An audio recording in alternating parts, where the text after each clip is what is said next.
اعوذ باللہ من الشیطان الرجیم بسم اللہ الرحمن الرحیم قل ان صلاتی و نسکی و محیای و مماتی للہ رب العالمین صدق اللہ العظیم و صدق رسولہ النبی الکریم ان اللہ و ملائکتہ یصلون علی النبی یا ایہا الذین آمنوا صلوا علیہ وسلموا تسلیما اللہم صلی علی سیدنا و مولانا محمد معدن الجود والکرم وآلہ وصحبہ وبارک وسلم۔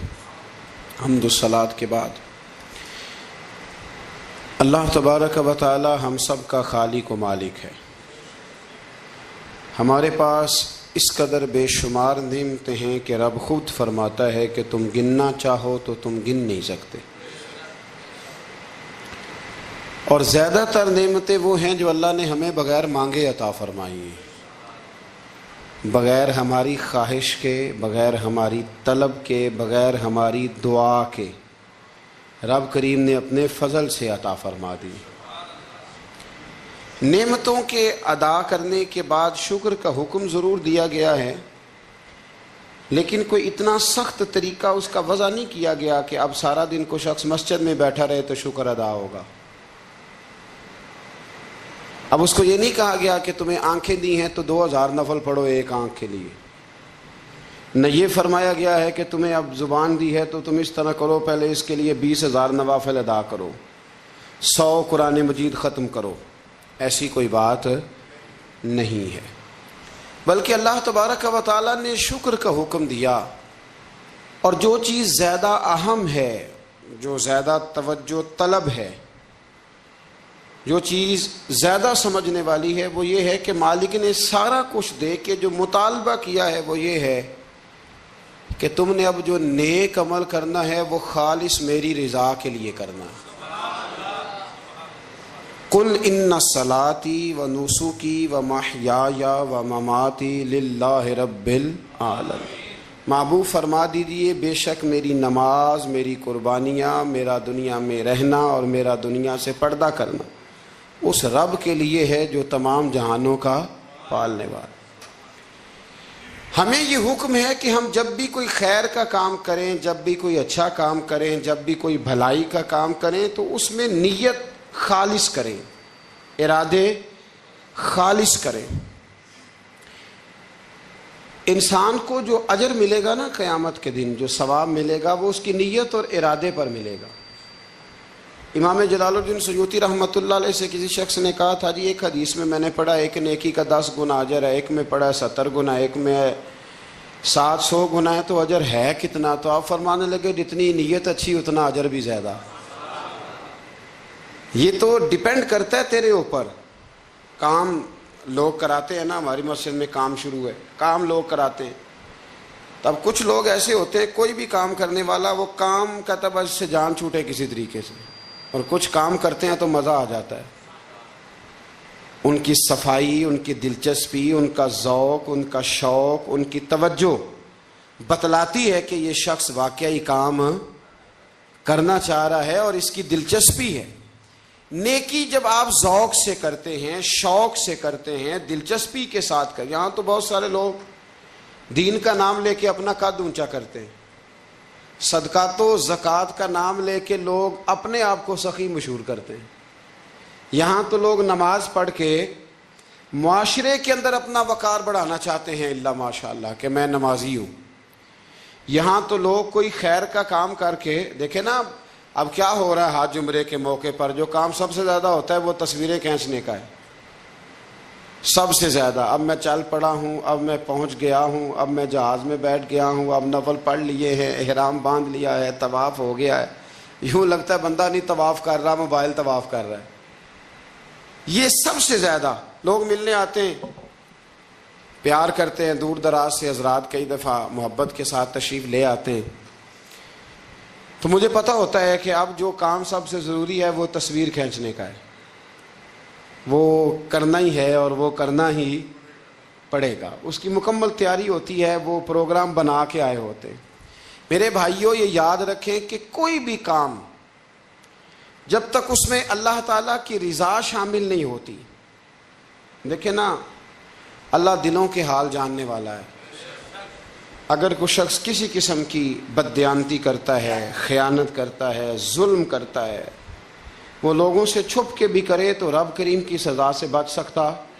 وہ چھپ کے کرے کیا کر لے گا؟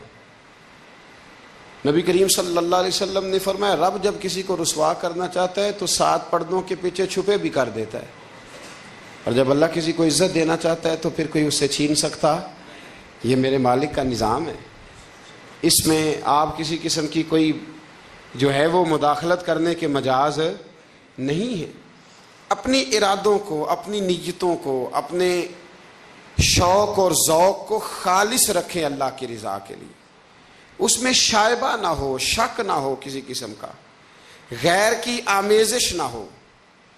نماز پڑھیں تو اللہ کی رضا کے لیے، صدقات و خیرات کریں تو اللہ کی رضا کے لیے. کسی کام میں آپ مداخلت کرتے ہیں، بھائیوں کی لڑائی ہو گئی ہے، دوستوں کا جھگڑا ہو گیا ہے، رشتہ داروں میں کسی جگہ کوئی ایسی ضرورت پڑ گئی ہے جہاں آپ کے مداخلت کرنے سے حالات بہتر ہو سکتے ہیں تو مداخلت ضرور کریں، چودھری بننے کے لیے نہیں، پنچایت کا سرپنچ بننے کے لیے نہیں، اس نیت سے کہ میرے نبی پاک علیہ السلام نے فرمایا جس نے 2 لوگوں کی صلح کرا دی رب 2 حج اور 2 عمرے کا ثواب عطا فرمائے. اس ارادے سے، اس نیت سے، اس ذوق سے، اس شوق سے، اس توجہ کے ساتھ آپ آگے بڑھیں گے کہ ہم نے اللہ کی رضا کے لیے کرنا ہے. ہمارے آج کل کے جتنے امور ہیں ان امور کے اندر دنیا داری غلبہ کرتی چلی جا رہی ہے. ہر کام میں دنیا داری کی آمیزش ہو جاتی ہے، نہ چاہتے ہوئے بھی، نہ ارادہ کرتے ہوئے بھی، بہت ساری جگہوں پہ. اور دنیا داری اتنی غالب ہو گئی ہے کہ دنیا ہی دنیا نظر آنے لگ گئی ہے، دنیا ہی دنیا. یعنی کوئی چیز کیمرے کی آنکھ سے چھپ نہیں پا رہی، کوئی بات ایسی نہیں جس پر لوگوں کی نظریں نہ ہوں. کوشش کریں. اور عجیب بات یہ ہے کہ دنیا داری ہو، دولت ہو تو اس کو چھپا کے رکھا جاتا ہے، اور دین کی کوئی بات ہو اس کو نشر کرنا ضروری سمجھا جاتا ہے تاکہ لوگوں کو میرے تقوی اور میری پرہیزگاری کی خبر جلدی جلدی مل جائے. میرے نبی کریم علیہ الصلاۃ والسلام نے خالص اللہ کی رضا کے لیے ہر کام کرنے کا حکم دیا. سیدہ عائشہ صدیقہ رضی اللہ تعالیٰ عنہ راوی ہیں، الترغیب و ترہیب میں حدیث ہے. پیارے حبیب کریم سید عالم صلی اللہ تعالیٰ علیہ وسلم نے ارشاد فرمایا کہ حضور ایک دن مجمع صحابہ کے مجمع میں حضور نے پوچھا بتاؤ اسلام کی سب سے مضبوط بنیاد کیا ہے؟ ایک صحابی نے کہا یا رسول اللہ نماز پڑھنا. 5 وقت لوگ جمع ہوتے ہیں، ایک دوسرے کا حال احوال پوچھتے ہیں، معاملات ہوتے ہیں. یا رسول اللہ صلی اللہ تعالیٰ علیہ وسلم مضبوط بنیاد ہے اسلام کی نماز پڑھنا، 5 وقت جمع ہونا. حضور نے فرمایا بات تمہاری ٹھیک ہے پر تم میری مراد کو نہیں پہنچے. عرض کی حضور حج کرنا، مختلف رنگ، مختلف نسلیں، مختلف قبیلے، مختلف بولیاں، لیکن جب حج کرنے پہنچے تو لباس بھی ایک ہی ہو گیا، گفتگو بھی ایک ہی، لبیک اللہم لبیک لبیک لا شریک لک لبیک ان الحمد والنعمت لک والملک لا شریک لک لبیک. ایک ہی صف میں کھڑے ہو گئے محمود و یاز، نہ کوئی بندہ رہا نہ کوئی بندہ نواز.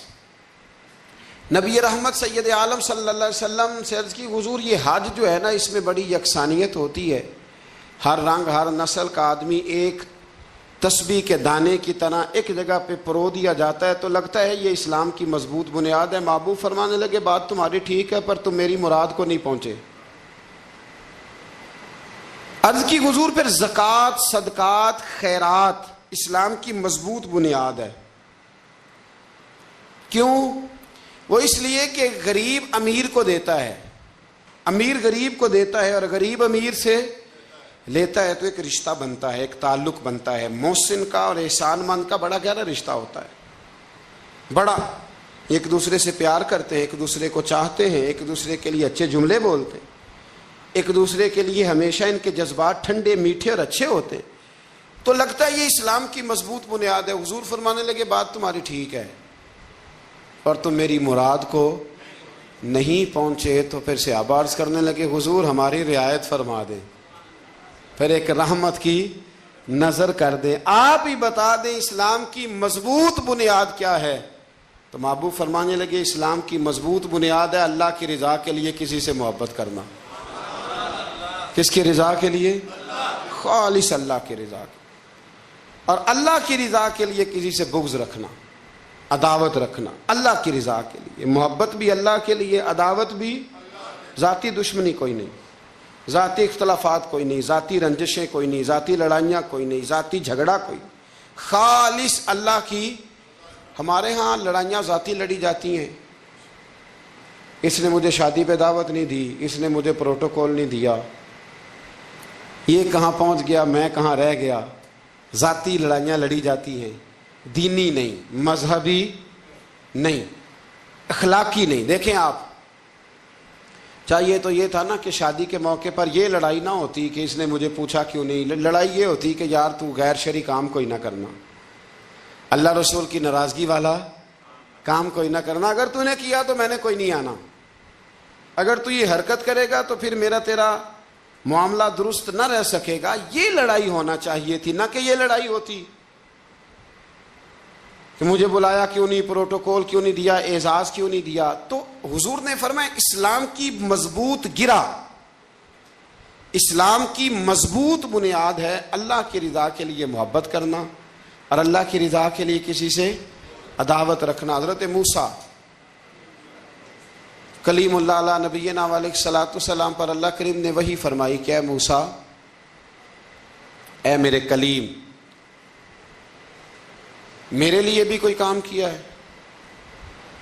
عرض کی اللہ میں نے نمازیں پڑھی، روزے رکھے، تبلیغ کی۔ فرمایا وہ تو آپ کی ذمہ داریاں تھیں، وہ تو آپ نے اپنے لیے کیا، میرے لیے بھی کچھ کیا ہے؟ رب کریم نے پوچھا موسیٰ میرے لیے بھی کچھ کیا ہے؟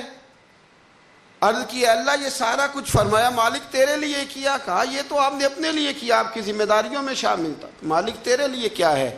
فرمایا کسی بندے سے محبت کی ہے کہ یہ اللہ کا بندہ ہے، کسی بندے سے محبت کی ہے کہ یہ اللہ کا بندہ ہے، یا کسی کے ساتھ تمہاری صرف اس لیے ناراضگی ہو کہ یہ اللہ کا نافرمان ہے، اللہ رسول کا دشمن ہے، معاذ اللہ بے ادب ہے۔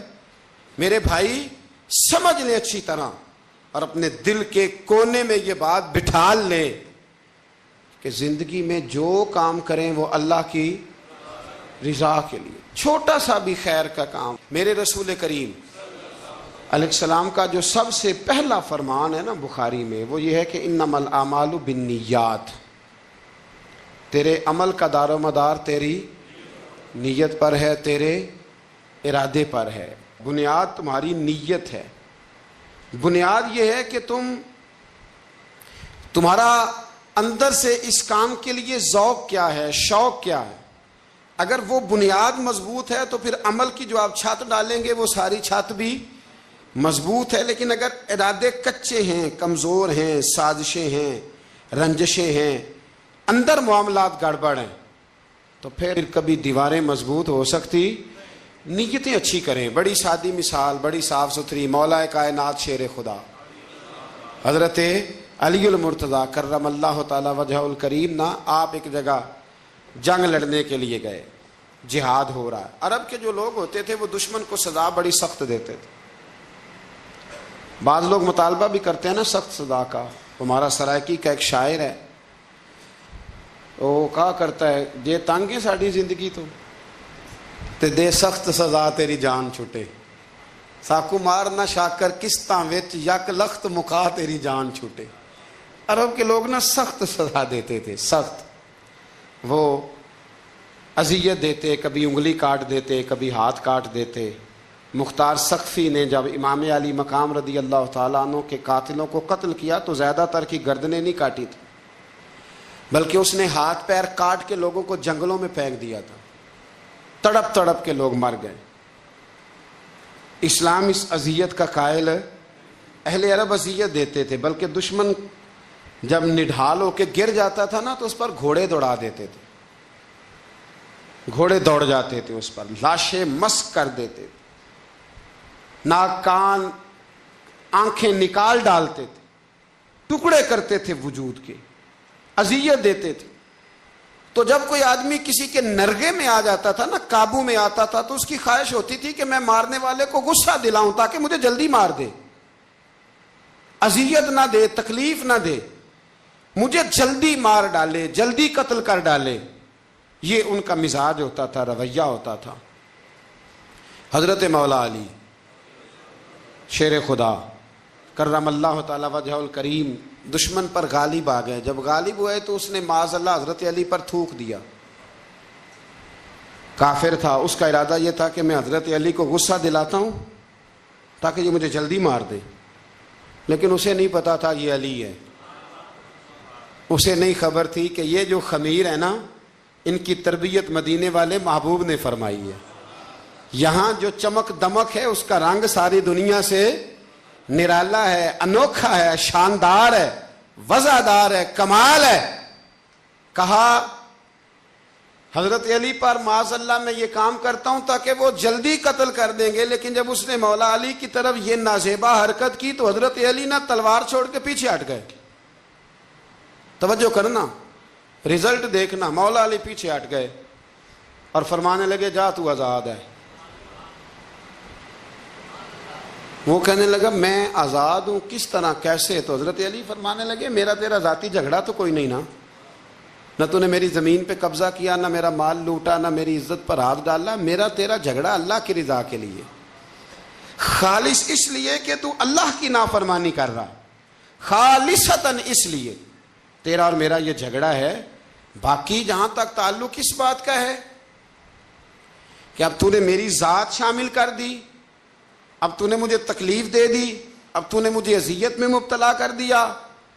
تو حضرت مولا علی شیر خدا فرمانے لگے اب ذات آ گئی ہے میری بیچ میں، اب میری ذات بیچ میں آ گئی ہے. اب اگر میں تجھے قتل کروں گا تو لگے گا میں نے اپنے ذاتی غصے میں قتل کیا ہے. لہٰذا اب معاملہ یہ ہے کہ میں تجھے آزاد کرتا ہوں، اب تو چھٹی کر سکتا ہے، جا سکتا ہے، دوبارہ کبھی میرے ہاتھ آئے گی تو دیکھی جائے گی. مولا کائنات نے اسے چھوڑ دیا، لیکن وہ حضرت علی کا غلام بن گیا. وہ غلام بن گیا، کہنے لگا علی اب سمجھ آئی ہے کہ دین کتنا شاندار ہے، دین کتنا اعلیٰ ہے، دین کی قدریں کتنی پاکیزہ اور کتنی حسین ہیں اور کتنا منور ہے محبوب کریم کا دین. آپ مجھے کلمہ ہی پڑھا دیں. گویا جو بندہ تلوار سے فتح نہ ہو سکا وہ مولا علی کے خلوص سے فتح ہو گیا. حضرت علی کے خلوص سے، للہیت سے، اللہ کے ساتھ جو ان کا رشتہ تھا، اس رشتے کی برکت سے وہ آدمی فتح ہو گیا. میرے بھائی، ہمارے معاملات کے اندر للہیت ختم ہوتی جا رہی ہے، خلوص نہیں رہا. کرامتیں ہیں، کہانیاں ہیں، داستانیں ہیں، الزامات ہیں، جھوٹ ہے، فریب ہے، فراڈ ہے، بڑا کچھ ہے. اگر نہیں ہے تو خلوص نہیں ہے. اگر نہیں ہے تو ہمارا اللہ اور اس کے رسول کے ساتھ رضا والا معاملہ نہیں ہے. کسی چیز کو اس کی حقیقت کی بجائے ہم تصورات کی دنیا میں جا کے، خیالات، توہمات اور افواہوں کی دنیا میں جا کے اس کو قبول کرتے ہیں. یاد رکھو، جن لوگوں کی زندگیاں اللہ کی رضا کے لیے تھیں وہ لوگ بڑے اچھے تھے، بڑے خوش بخت تھے، بڑے خوش نصیب تھے. انہیں بدر کے میدان میں گردنیں کٹانے میں بھی بڑا ہی مزہ آیا تھا. انہیں آپ دیکھیں نا، احد کے میدان میں جانے دینے میں بھی انہیں بڑا مزہ آیا. جب آدمی میں خلوص ہوتا ہے تو اس کے لیے جان قربان کرنا بھی آسان ہو جاتا ہے. لیکن جب خلوص نہیں ہوتا، پھر گفتگو ہوتی ہے، پھر باتیں ہوتی ہیں، پھر داستانیں ہوتی ہیں، پھر کہانیاں ہوتی ہیں، پھر لب و لہجہ ہوتا ہے، پھر منصوبہ سازی ہوتی ہے، پھر ہیلے بہانے، پھر سغرے کبرے جوڑ کے لوگ کہانیاں اور داستانیں بناتے ہیں. خلوص اور للہیت کے ساتھ اللہ کی بارگاہ میں جھکیں. عبادتوں کا، ریاضتوں کا، تلاوتوں کا جتنا اللہ ہمیں موقع دیتا ہے اس میں خلوص شامل کرنے کی کوشش کریں، للہیت شامل کرنے کی کوشش کریں، اللہ کی رضا شامل کرنے کی کوشش کریں. میرے نبی رحمت صلی اللہ تعالی علیہ وسلم نا حضرت معاذ ابن جبل کو جب یمن کے لیے روانہ کرنے لگے تو رسول پاک علیہ السلام نے بڑی نصیحتیں فرمائیں. ان نصیحتوں میں درد بڑا تھا. کیوں؟ اس لیے کہ حضور نے انہیں بتلایا تھا کہ جب تم واپس آؤ گے تو میری تمہاری ملاقات نہیں ہوگی، تم میری قبر سے گزرو گے. اکھاں جدوں میٹیاں زمانہ مینوں روے گا. ਆਪਣਾ ਤੇ ਆਪਣਾ ਬੇਗਾਨਾ ਮੈਨੂੰ ਰੋਵੇਗਾ। ਜਦੋਂ ਨਾ ਮੈਂ ਦਿਸਿਆ ਮੈਂ ਖਾਰਾਂ ਨੂੰ ਮੈਖਾਨੇ ਵਿੱਚ, ਜਾਮ ਟੁੱਟ ਜਾਣਗੇ ਤੇ ਮੈਖਾਨਾ ਮੈਨੂੰ ਰੋਵੇਗਾ। ਕਈ ਲੁੱਕ ਲੁੱਕ ਰੋਣਗੇ ਤੇ ਕਈ ਬੁੱਕ ਬੁੱਕ ਰੋਣਗੇ। ਗਲੀਆਂ ਦਾ ਅਜਾਣਾ ਤੇ ਸਿਆਣਾ